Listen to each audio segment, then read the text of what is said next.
What's up today, guys? Back today in the brewery with another beer review, and of course, it's an IPA.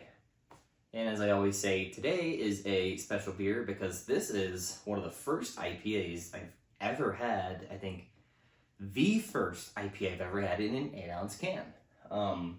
Juice Force by New Belgium, which is a very popular beer. Everybody knows Juice Force. They did move into these 7.5 8-ounce style cans, very, very similar to this, and they call them Little Rippers.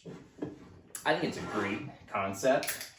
This is brewed by Westbound and Down in Lafayette, Colorado, who is no stranger to 8-ounce cans. They've been using 8-ounce cans for their stouts and barley wines, and really just majority of their barrel-aged stuff.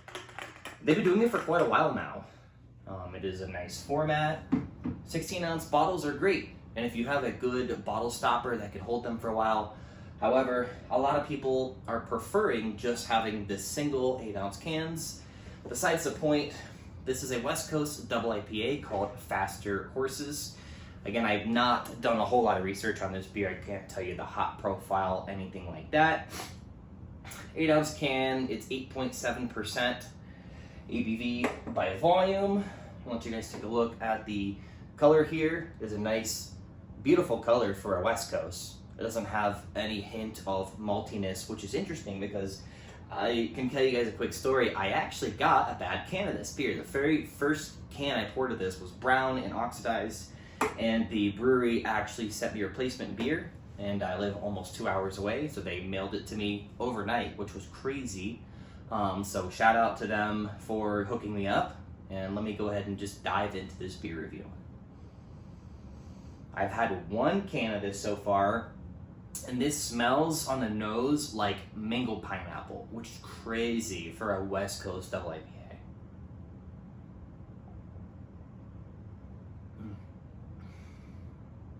Similarly, it has a nice kind of mango pineapple vibe, not something that tastes like an artificial flavor like what Juice Force has to it.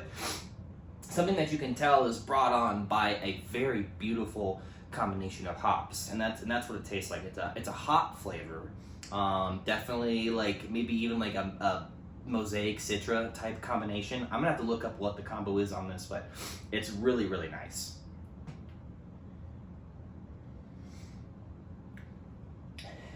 Not only is the flavor great, it drinks really smoothly. It's a very, very easy drinking, light drinking beer for it being nearly 9% double IPA. Westbound and Down knows how to create a beer that's very easy to drink, even for being strong. And their barrel-aged beers speak to that. Their barrel-aged beers are way too crushable for what they are. So if I had to give this beer a rating, which I've not rated this on Untappd yet, was kind of waiting for the video, I'm actually think I'm going to give this a 9. I'm going to give this a 4.5 on Untappd. I think this deserves a 9 out of 10 all day, especially after the redemption that it got from me having a bad can to now having multiple cans of what is a phenomenal West Coast double IPA. Like I said, I'm going to look up what the hops are on this because I'm just curious, because this drink's incredibly fruity.